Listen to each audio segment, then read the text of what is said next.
आज का जो हमारा लेसन है, आज जो हम स्टार्ट कर रहे हैं, that is very important chapter.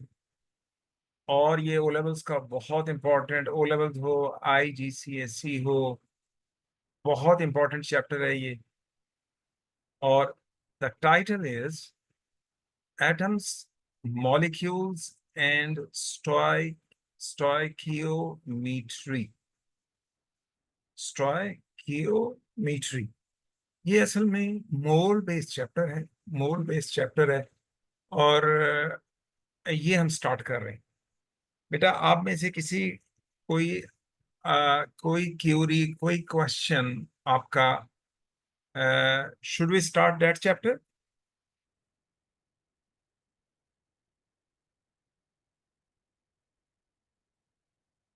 अच्छा, उसकी वजह ये है कि कुछ बच्चों के ना असेसमेंट आ रही थी और उसमें ये चैप्टर शामिल है, तो इसलिए मैंने कहा पहले ये पढ़ा दें।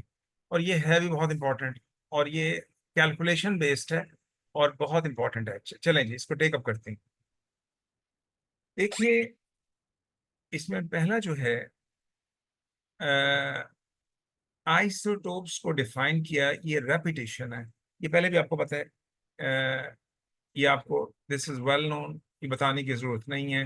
आइसोटोप्स का आपको पता है। हाँ, रिलेटिव आइसोटोपिक मास, इसको थोड़ा सा हमने डिस्कस करना। देखिए, शुरू में ये कुछ टर्म्स हैं जिसमें रिलेटिव आइसोटोपिक मास भी है। और ये बेसिकली, ये जो है हमारा ये, और रिलेटिव आइसोटोपिक मास। अच्छा, एटम्स को, मॉलिक्यूल्स को जब आप मेजर करते हैं, तो आपको पता है इतने छोटे हैं कि आप उसको उस तरह से वे नहीं कर सकते जैसे आप आम कमोडिटी को वे करते हैं। जैसे आपने शुगर खरीदनी है, आपने गोश्त खरीदना है, तो आप कोई क्वांटिटी का इस्तेमाल करते हैं, जैसे किलोग्राम्स में, या अगर पेट्रोल डलवाना है तो लीटर्स में। तो मतलब ये आप इस्तेमाल करते हैं आम कमोडिटी को मेजर करने के लिए। लेकिन छोटे लेवल पर एटम को, मॉलिक्यूल को जब आपने मेजर करना है, तो उसके लिए क्या तरीका है, इसको पहले आपने देखना है। हुआ ये कि एक स्टैंडर्ड बनाया गया। और जो स्टैंडर्ड बनाया गया, this was this was carbon. Carbon को स्टैंडर्ड बनाया गया। पहली चीज, ये हमने कार्बन का जो एटम है, दिस बिकेम द स्टैंडर्ड। अच्छा, अब हुआ क्या? अब्दुल्ला गजनवी, बेटा आपने ज्वाइन कर लिया है? अब्दुल्ला गजनवी, आप क्लास में हैं? अच्छा, कार्बन जी एटम। सर। अच्छा, जरा अब्दुल्ला गजनवी, आपने बेटा खास तौर पर, क्योंकि आपने लेट ज्वाइन किया है, ये चैप्टर जो हमने आज शुरू किया है, ये मोल बेस्ड चैप्टर है। और आपको पता है कैलकुलेशन का यही चैप्टर है, कैलकुलेशन बेस्ड, मैथमेटिकल बेस्ड। और ये बहुत इंपॉर्टेंट है, इसको आपने गौर से सुनना है। और इसका पीछे से कोई लिंक नहीं है, इसलिए इसको समझने की कोशिश करें। और कोई मसला है, मुझे आपने स्टॉप कर लेना। देखें, आपने जब एटम को मेजर करना है, मैंने कहा कार्बन एटम को हमने स्टैंडर्ड बना लिया। ये हमने स्टैंडर्ड बना लिया। अच्छा, स्टैंडर्ड ऐसी, जैसे अगर आपने मास को मेजर करना है तो किलोग्राम को स्टैंडर्ड बना लिया, वॉल्यूम को मेजर करना है तो लीटर को स्टैंडर्ड बना लिया, इसी तरह।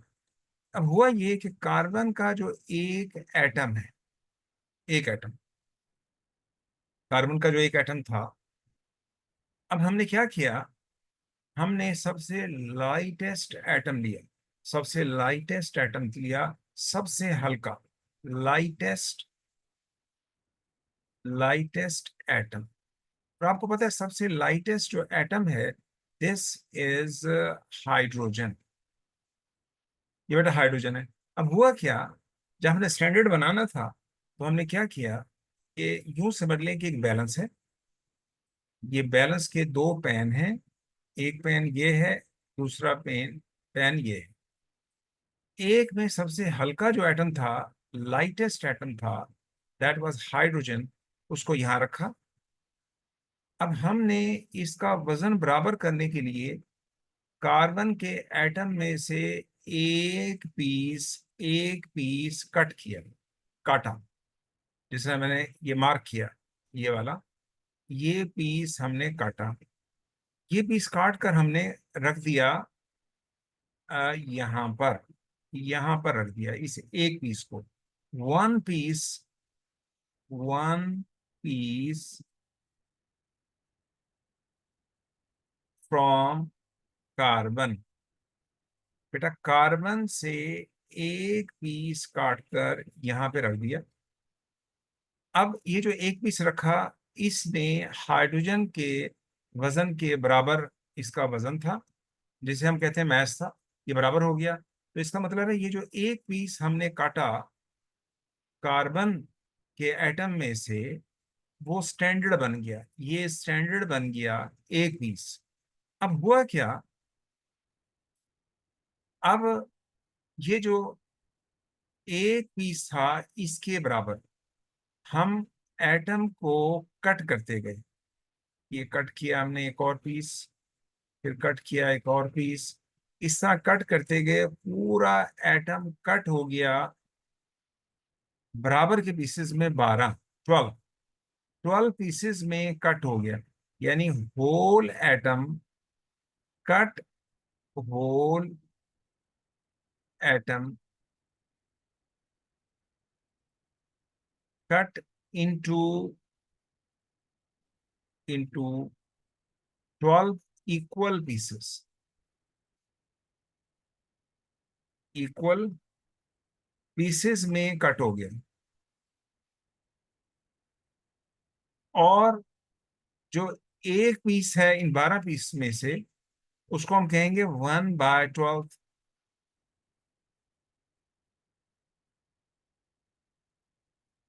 ये 1/12 का मतलब है एक पीस 12 में से, यानी कार्बन के एटम को 12 पीसेस में हमने कट किया, और उसका जो एक पीस है 1/12 है, 12 पीस में से एक पीस। और ये स्टैंडर्ड बन गया, ये स्टैंडर्ड बन गया मेजर करने का। तो इसका मतलब है जो एक पीस हमने रखा वो असल में 1/12 है, और ये स्टैंडर्ड बन गया। हमने किसी भी एटम को मेजर करना है तो ये 1/12 इज द स्टैंडर्ड। मतलब कार्बन का एटम 12 पीसेस में कट किया, और उसका जो एक पीस है, इट बिकेम द स्टैंडर्ड। अब मैं इसको पढ़ता हूँ, देखिए, इसको मैं पढ़ता हूँ, जरा गौर से देखिएगा।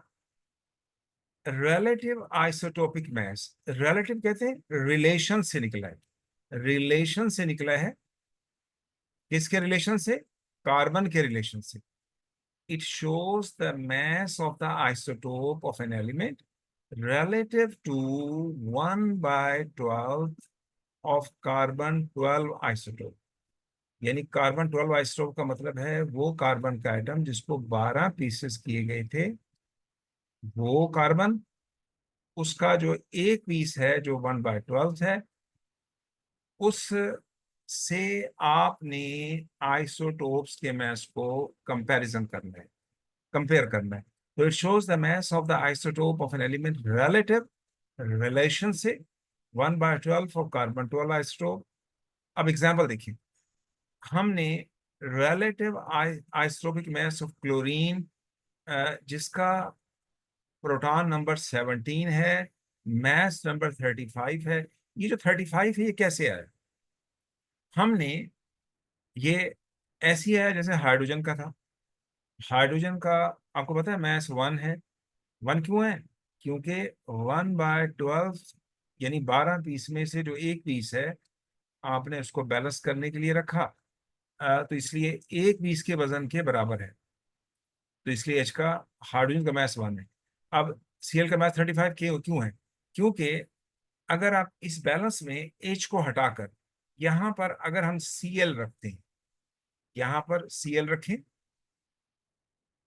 जो Cl रखेंगे तो यहाँ पर ये जो एक पीस है जिसे हम 1/12 कह रहे हैं, इस तरह के 35 पीसेस रखने पड़ेंगे अगर आपने एक Cl को बैलेंस करना है, उसके वजन को बराबर करना है। तो इसलिए इसका मास 35 है।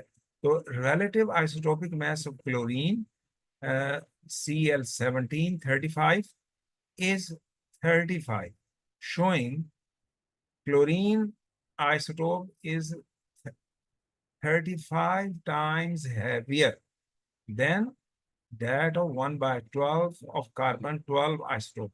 मतलब क्या, 1/12 कार्बन का 12 पीस में से जो एक पीस है उसके लिहाज से ये 35 टाइम्स हैवियर है। This is isotope. तो इस तरह से हम किसी भी आइसोटोप्स को वे कर सकते हैं। मुझे बताइए इसमें बेटा कोई प्रॉब्लम आपको? अब्दुल्ला गजनवी, पर्टिकुलरली यू, मुझे बताएं कि इसमें आपको क्लियर हुआ या नहीं हुआ? जी सर। अच्छा, आप एक्सप्लेन करेंगे क्या? अपने वर्डिंग में एक्सप्लेन कर सकते हो? अगर रिलेटिव आइसोटोपिक मास को 2 नंबर का, ये डेफिनेशन आती है आपको? हाँ, ये भी बता दूं मैं आपको, ये डेफिनेशन पेपर्स में पूछते हैं 2 2 नंबर की। तो अगर ये आती है रिलेटिव आइसोटोपिक मास, तो आप उसको सिंपल वर्डिंग में अभी ये बता दें क्या होगा मतलब इसका। ये जी बताएं बताएं। कार्बन का जो मैथ है, कार्बन 12 का जो मैथ है, उसके रिलेटिवली दूसरे एटम के लिए उसको मैच करने के लिए दूसरे किसी एटम के लिए कितना मैथ होना चाहिए? हाँ, कार्बन के लिए। और हम इसको अगर थोड़ा सा जरा खास वर्डिंग इस्तेमाल करें तो कार्बन 12 का 1/12, यानी कार्बन, वो कार्बन जिसके 12 पीस किए गए और उसका जो एक पीस था वो 1/12 था। That is the standard, that is the standard. तो this is relative isotopic mass. Good. अच्छा जी, नेक्स्ट है रिलेटिव एटॉमिक मास। ये बेटा है एवरेज मास, एलिमेंट का एवरेज मास, क्योंकि एक एलिमेंट के डिफरेंट आइसोटोप्स होते हैं, एक से ज्यादा आइसोटोप हो सकते हैं, तो उनका जो एवरेज लेंगे वो होगा। तो बेसिकली क्या है, it is the average mass, it is the average mass of isotope of an element relative to the mass of 1/12 of carbon 12। Standard वही रहेगा, स्टैंडर्ड वही रहेगा, 1/12 ऑफ कार्बन 12। अब लेकिन एवरेज मास है, ये एवरेज कैसे लेंगे ये आगे आप बता भी रहे हैं। Example, relative atomic mass of chlorine is 35.5। अगर आप Cl का मास चेक करें पीरियोडिक टेबल में तो 35.5 है, showing chlorine atom is 35.5 times heavier on an average than that of 1/12 of carbon 12 isotope। ये कैलकुलेट कैसे करते हैं? आपको डेटा देंगे। आपको डेटा क्या देंगे? आपको तो कहेंगे कि जी क्लोरीन है, ये मैं यहाँ पे लिखता हूँ इसको, आपके पास जी क्लोरीन है और क्लोरीन के 2 आइसोटोप हैं। एक है 17। बेटा ध्यान, जब आप लिखना है, जब आपने आइसोटोप्स लिखना है, ध्यान करना, आइसोटोप्स क्या होते हैं? एटम होते हैं एलिमेंट के। तो प्रोटॉन नंबर नीचे लिखना है, ये एटॉमिक नंबर नीचे लिखना है, और इसका जो मास नंबर है ऊपर लिखना है। दिस वुड बी, ये आपने ध्यान करना है। जब आपने एलिमेंट के आइसोटोप लिखना है तो एटॉमिक नंबर नीचे, न्यूक्लियॉन नंबर ऊपर, और जो दूसरा है वो है 17 और 37। यानी 2 तरह के एटम है Cl के, एक का मास है 35, दूसरे का मास 37। यानी मैं ये कह सकता हूँ कि एक को बैलेंस करने के लिए 35 पीसेस रखने पड़ेंगे 1/12 के, यानी एक एक जो पीस है 12 पीस में जो एक पीस है उस तरह के 35 पीस रखने पड़ेंगे, और दूसरे को बैलेंस करने के लिए 37 पीस रखने पड़ेंगे। तो इसकी जो परसेंटेज अबंडेंस है, परसेंटेज अबंडेंस का मतलब है कितना मौजूद है, ये 75%, ये आपको दे देंगे। और ये है 25%। ये 75% है, 25% है। ये आपको डेटा प्रोवाइड कर देंगे कि जी ये 35 है, ये मैथ्स वाला, इसके परसेंटेज ये है और दूसरे की परसेंटेज ये है। अब इसका तरीकेकार क्या होगा, देखिए, हाउ टू कैलकुलेट, कैसे कैलकुलेट करना है। हमने, ए आर का मतलब है रिलेटिव एटॉमिक मास। 35 जो एक का मास है, उसको मल्टीप्लाई कहेंगे परसेंटेज अबंडेंस से, मल्टीप्लाई 75%, 75/100, प्लस दूसरा आइसोटोप 37 और उसकी परसेंटेज अबंडेंस है 25%। फिर दोनों को ऐड करेंगे तो 35.5 आ गया। तो ये 35 यानी जो आइसोटोपिक मास है उसको मल्टीप्लाई करेंगे परसेंटेज अबंडेंस के साथ, इसी तरह दूसरे को करेंगे, फिर उनको एडअप करेंगे और यू गेट द आंसर। और इस तरह से ये 35.5 आ गया। अब नीचे ये पॉइंट बनाया गया है कि जो 35 है वो 75% अबंडेंस है और 37 25% अबंडेंस है। तो ये अबंडेंस का मतलब है how much it is present. ये था रिलेटिव एटॉमिक मास और ये एवरेज अच्छा, मास। जी बताइए। ये 35.5 तो पीरियोडिक टेबल में पहले का ही दिया होता है। हाँ पहले का दिया होता है, गुड। लेकिन अगर आपसे कहेंगे कैलकुलेट करें तो जाहिर है आपने देख के थोड़ी करना है, वो क्या आपको डेटा देंगे, वो डेटे को प्रोसेस कराएंगे और फिर आपको निकल आएगा नंबर 1, नंबर 2। हर एक का नहीं दिया हुआ उन्होंने, आपको जो पीरियोडिक टेबल देंगे उसमें एक का दिया हुआ है, बाकियों का नहीं दिया हुआ, बस सिर्फ शो करने के लिए। अगर आपको कैलकुलेट करना है और आपने कॉपी कर दिया तो 0 नंबर, क्योंकि वो तो कैलकुलेशन है, उसको तो डेटे को इस्तेमाल करना है। और डेटे को इस्तेमाल कैसे करना है, ये इस तरीके से, जैसे मैंने आपको बताया ये वाला तरीका, ये वाला। बेटा मेरी बात फॉलो की है आपने,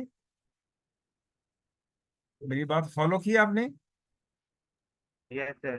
ठीक है, अगर आपको किसी, ये तो नहीं ना सीएल का दें, किसी और का भी दे सकते, लेकिन और कोई और दूसरे का कोई नहीं लिखा हुआ आपके प्रोडक्ट टेबल में, उसका आपको उसी वक्त पता लगेगा जब आप कैलकुलेट करेंगे। जैसे आयरन का अगर है तो आयरन का तो होल नंबर में लिखा हुआ है, आयरन का 56 लिखा हुआ है।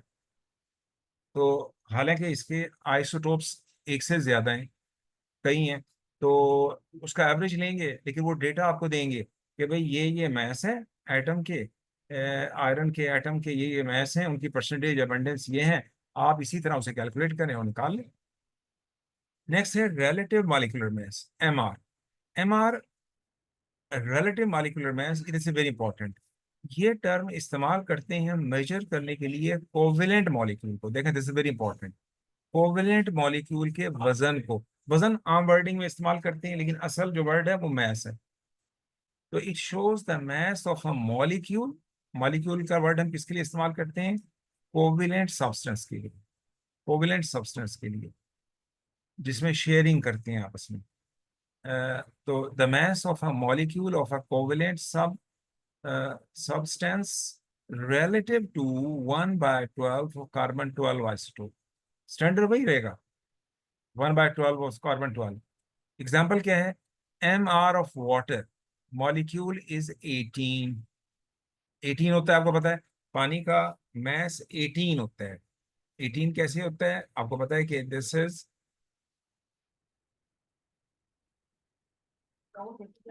18 कैसे है आपको पता है कि H2O, ये हाइड्रोजन का 1 होता है, मल्टीप्लाई बाय 2 टाइम प्लस 16 और that is 18।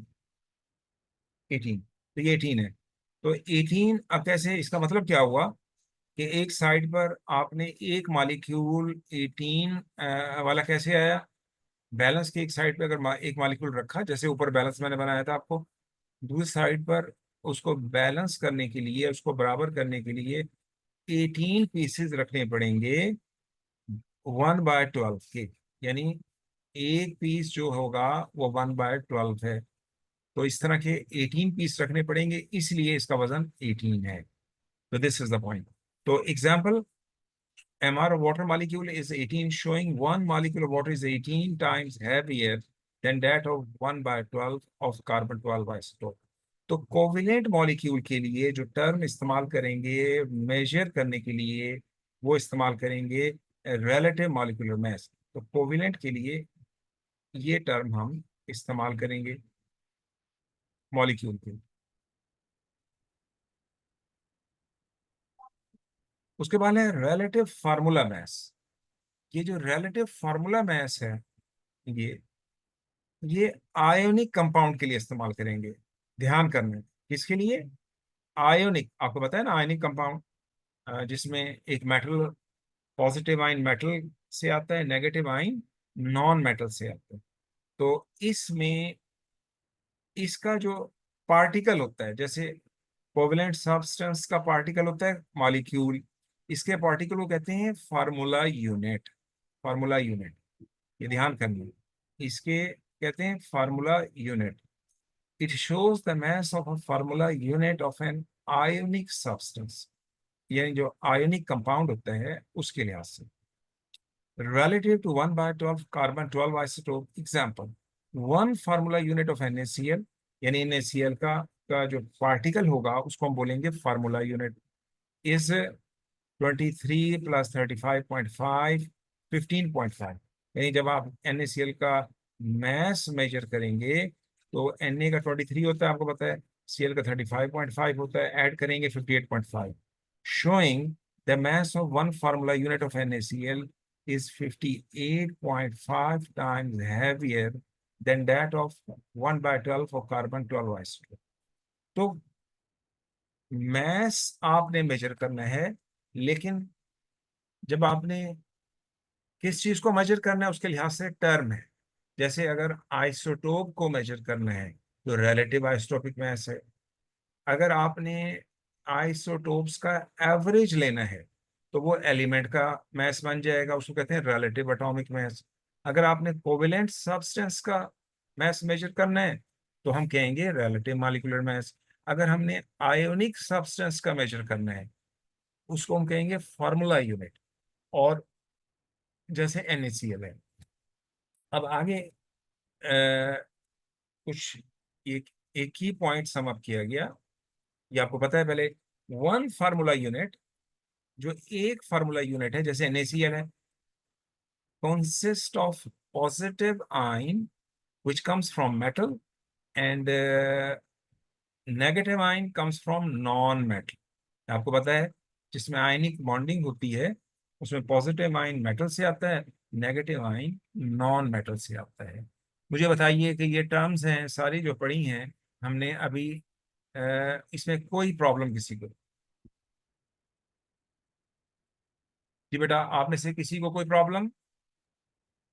No sir. Clear है? चलो, माशाल्लाह, गुड। अब नेक्स्ट टर्म आ रही है और ये डेफिनेशन आएंगी एग्जाम में, आपने इसको लर्निंग करनी है प्रॉपरली, अंडरस्टैंड करें।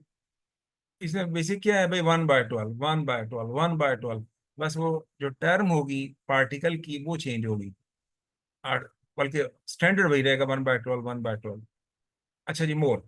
अब ये मोल, बच्चे ना बड़े खौफजदा होते हैं मोल से, हालांकि बड़ा आसान चैप्टर है। ये बड़ा आसान चैप्टर, इंशाल्लाह जब आप बस रेगुलर रहिएगा तो आप देखिएगा कि ये चैप्टर बड़ा ही आसान है। मोल, मोल बेसिकली क्या है?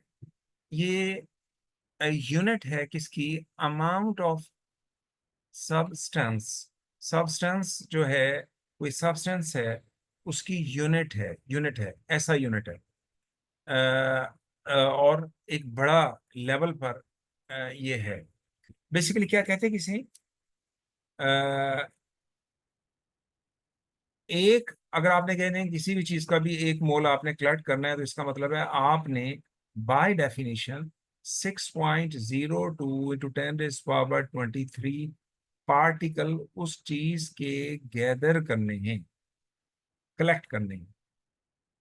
तो हम कहेंगे कि भाई एक मोल हो गया है। एक मोल का मतलब है एक स्टैंडर्ड है जिसमें 6.02 10⁻23 पार्टिकल्स इकट्ठे करें किसी भी चीज के। जैसे एटम्स हैं, मॉलिक्यूल्स हैं, आयंस हैं, इलेक्ट्रॉन हैं, एंड सो ऑन। तो basically the mole is the SI unit of amount of substance. 1 mole of a chemical substance contains 6.02 into 10 raised to the power 23 particles. Particles का मतलब है atoms भी हो सकते हैं, मॉलिक्यूल्स भी हो सकते हैं, आयंस भी हो सकते हैं, इलेक्ट्रॉन्स भी हो सकते हैं, एंड सो ऑन. पार्टिकल किसी को भी कह सकते हैं. The number is called as Avogadro's number. एक साइंटिस्ट के नाम पर है जिसने इस पर इसको इंट्रोड्यूस किया. This is Avogadro's number. अब नीचे एक पॉइंट मैंने हाईलाइट किया. ये जो तादाद है पार्टिकल की, ये बहुत ज्यादा है. ये पार्टिकल काउंट करना पॉसिबल नहीं है, इतनी बड़ी तादाद है. और इतने छोटे लेवल पे कैसे पॉसिबल हो सकते हैं? भैया एटम को कैसे आप काउंट करेंगे? इतनी तादाद में एटम तो नजर ही नहीं आते, मॉलिक्यूल भी नजर नहीं आते, फार्मूला यूनिट भी नजर नहीं आते. तो कैसे करेंगे? अब इसका इसका इसका सोल्यूशन क्या है? इसका सोल्यूशन ये है, ये जो पॉइंट नीचे हाईलाइट किया गया है. In order two way these particles, अगर आपने ये पार्टिकल्स को वजन करना है, मतलब है वे करना है, express the values of relative atomic mass of an element or relative molecular mass of a covalent substance or relative formula mass of an ionic substance in grams. This is the point. भैया अब अगर आपके पास AR है, MR है, आप उसको grams में express कर दें, तो इसका मतलब है उस जितने ग्राम्स आएंगे उसमें पार्टिकल की तादाद ऑलवेज एवोगैड्रोस नंबर के बराबर होगी. जैसे एग्जांपल है 1 mole of sodium. 1 mole sodium लें, Na. Na का AR 23 होता है, तो 7 ग्राम्स लगा दें, 23 ग्राम्स. इसका मतलब है आपने जब आपसे कोई कहता है कि 1 मोल आप सोडियम मुझे दें, तो आप क्या करेंगे? बैलेंस लें और 23 ग्राम्स आपने सोडियम वे करना है, पुट करना है, वजन करना है, तो वो 1 मोल के बराबर हो जाएगा. और उसमें पार्टिकल होंगे 6.02 10⁻23 एटम्स. ये एटम्स में, क्योंकि एलिमेंट है, एलिमेंट के पार्टिकल को एटम कहते हैं. अब 1 मोल ऑफ वाटर. वाटर क्या है? कोविलेंट है. पहला एलिमेंट की एग्जांपल आ गई, दूसरी कोविलेंट की आ रही है. Water is a covalent. H2O है, आपको पता फार्मूला 18 ग्राम्स. इसका MR 18 होता है, तो 18 ग्राम्स आ गए. और इसमें चूंकि इसका MR 18 है, तो इसमें पार्टिकल्स होंगे 6.02 10⁻23 मॉलिक्यूल्स. और ये होंगे हमारे मॉलिक्यूल्स. तो मॉलिक्यूल्स, ये मॉलिक्यूल्स होते हैं. तो मॉलिक्यूल्स क्यों कह रहे हैं? क्योंकि कोविलेंट है. कोविलेंट सब्सटेंस में जो पार्टिकल्स होते हैं उनको मॉलिक्यूल बोलते हैं. 1 mole of sodium chloride NaCl. इसका MR कहेंगे MRE 23 + 35.5 58.5 ग्राम्स होंगे. और इसमें जो पार्टिकल्स होंगे 6.02 10⁻23 फार्मूला यूनिट्स होंगे. तो इसके जो पार्टिकल हैं वो फार्मूला यूनिट होंगे. तो मतलब है अगर आपने 1 मोल किसी चीज का कलेक्ट करना है, तो उसका AR या MR ले आप वर्कआउट करें, डिटरमिन करें, और उसको ग्राम्स में एक्सप्रेस कर दें, तो it is equal to 1 mole. और दो फार्मूलाज हैं. एन का मतलब होता है number of moles is equal to mass in grams of a substance divide by molar mass. Molar mass का मतलब होता है जो MR को जब आप ग्राम्स में एक्सप्रेस कर दें, उसके साथ ग्राम लगा दें, तो मोलर मैस बन जाता है. 1 मोल का मैस, मोलर मैस का मतलब है 1 मोल का मैस. और दूसरा फार्मूला है number of particles is equal to number of moles into 6.02 10⁻23. ये दो फार्मूलाज हैं जो हम इस्तेमाल करेंगे for the upcoming calculation. For the upcoming calculation. मुझे बताएं, यहाँ तक पहले मुझे बताएं, कोई प्रॉब्लम आपको? सही है, मुझे आप ग्रुप में भेज देंगे। जी जी बेटा, ग्रुप में मैं भेजूंगा ये आपको, आप फिक्र ना करें। लेकिन पहले आप अंडरस्टैंड तो कर लें ना। पहले अब अब्दुल्ला गजनवी बोल रहे हैं, अब्दुल्ला गजनवी बोल रहे हैं। No sir. अच्छा, देखिए ये मैं भेज दूंगा, फिक्र ना करें। लेकिन मुझे बताएं कि आपको समझ आया नहीं आया यहाँ तक, मुझे ये बताइए पहले। ठीक हो गया, अब हम एक क्वेश्चन अटेम्प्ट करते हैं। अब आपने जरा गौर से देखना है, ये क्वेश्चन हमारे पास 5 मिनट है, ताकि हम एक क्वेश्चन को जरा वाइंड अप कर लें, फिर हमें जरा अंडरस्टैंडिंग हो जाए। अब हम इसको अप्लाई कर रहे हैं, यानी कॉन्सेप्ट, मोल कॉन्सेप्ट को हम अप्लाई कर रहे हैं। एक छोटा सा क्वेश्चन हमने सेट किया। अच्छा, वो क्वेश्चन क्या था जरा देखिएगा। वो कहते हैं 15 grams of calcium nitrate. Calcium nitrate एक आयोनिक कंपाउंड है, और कैल्शियम पे चार्ज होता है Ca2+, नाइट्रेट पे चार्ज होता है -1। तो आपको पता है इसका फार्मूला बन जाएगा CaNO3 होल ट्वाइस। और चूंकि ये आयोनिक कंपाउंड है, तो इसके कैल्शियम नाइट्रेट के एक कंप्लीट पार्टिकल को हम कहेंगे फार्मूला यूनिट। तो ये दिस इज फार्मूला यूनिट। बेटा ये एक फार्मूला यूनिट है, क्योंकि आयोनिक है। अच्छा, अब हमने क्या किया है, मैं पहले 2 एग्जांपल करेंगे, उसके बाद फिर आगे नेक्स्ट भी देखेंगे। देखें, पहला इसमें क्वेश्चन है कि 15 ग्राम कैल्शियम नाइट्रेट लिया, यानी ये 15 ग्राम्स हमने ले लिया, ये वाला। इसको पानी में डिसॉल्व किया, सोल्यूशन बन गया। Number 1, calculate number of moles of calcium nitrate, पहला क्वेश्चन। अब हमें पता है कि अभी रिसेंट, अभी फ्यू अपना अपना seconds ago we discuss number of moles is equal to 15, यानी number of moles is equal to mass in gram over mr, mass in gram over mr। तो एन का मतलब number of moles is equal to 15, ये दिया हुआ है question में। mr क्या है? Ca का mr होता है ar होता है 40, प्लस आगे नाइट्रोजन है 14, इसका ar 14 होता है, और नाइट्रोजन 2 है, क्योंकि ये जो होल ट्वाइस होगा ये n के साथ भी होगा, तो मल्टीप्लाई बाय 2 हो गया, ब्रैकेट क्लोज, प्लस। फिर जब नेक्स्ट एलिमेंट है तो प्लस लगाना है। और ऑक्सीजन है 6, 3 मल्टीप्लाई बाय 2 6 हो जाएंगे। एक का मैथ 16 होता है, तो 16 मल्टीप्लाई बाय 6। जब हमने इसको प्लस किया तो इसका mr आ गया 164, तो 15 डिवाइड बाय 164, तो ये आ जाएगा 0.0915 मोल। MOL ये यूनिट है मोल की, यानी मोल को जब हमने लिखना है एज ए यूनिट, तो MOL लिखना है, MOL। और ये लिखना है 3SF, 3 सिग्निफिकेंट फिगर्स। ध्यान करना है, मोल ऑलवेज, यानी मोल फिगर्स जो हैं, मोल जो आपके पास आएंगे। जी मूसा बताएं, मूसा बताइए। सर ये 15/40 कैसे आया? 15 और 40, अच्छा ये 15, ये 40 नहीं है, ये सारा MR है, ये वर्कआउट किया गया है।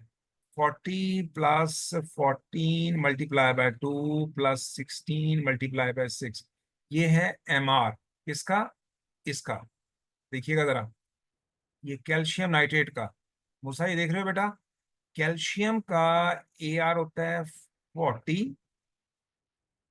बेटा MR कैसे निकालते हैं? तमाम एलिमेंट का सम। कैल्शियम का 40 होता है, कहाँ से निकला है? पीरियोडिक टेबल से, पीरियोडिक टेबल में मौजूद है। नाइट्रोजन का, मूसा याद है नाइट्रोजन क्या होता है? 14, नाइट्रोजन का होता वैसे है 14, पीरियोडिक टेबल में मौजूद है। और एटम कितने हैं? 2, ये देखें 2 हैं। मल्टीप्लाई बाय 2 हो गया।